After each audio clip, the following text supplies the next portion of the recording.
Hello, this is How To Bob, and I made this video to show you how to change the anvil in a Dewalt DCF899. Now you can see it's broke here at the tip, right where the button was. So I've got a new anvil here. There's a couple different types of anvils. There's a hog ring or a button one. This is the button one here.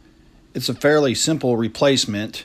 To start out, I'm going to remove the 4 screws located here, here, here, and here. And to do that, it is a Torx bit. So I'm going to use a T20, and I've got one here that I can get a little bit more torque on because they're a little bit tight here. And once I get those loosened up, I'll go ahead and use my screwdriver type Torx bit. You can replace this anvil with the hog ring anvil, or you can stay with the button one. I chose to go with the button one, which is what this particular impact came with. So either one will work using this instructional video.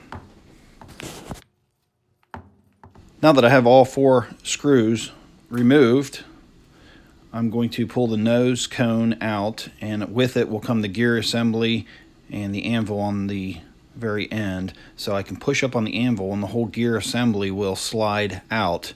Now that's covered with a lot of grease, so if you want, now would be a good time to put some gloves on.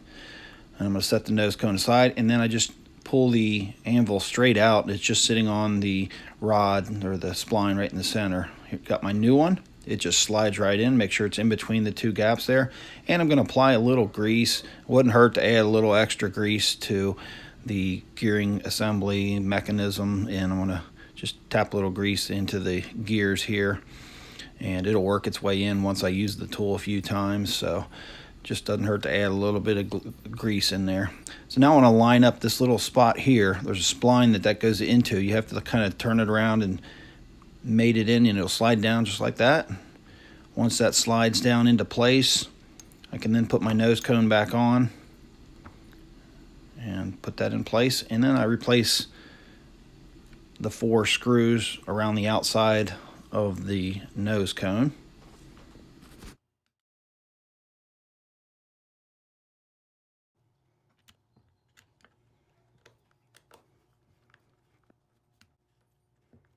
Once I get the screws all the way in, I can then use my Torx wrench and snug all the screws down all the way.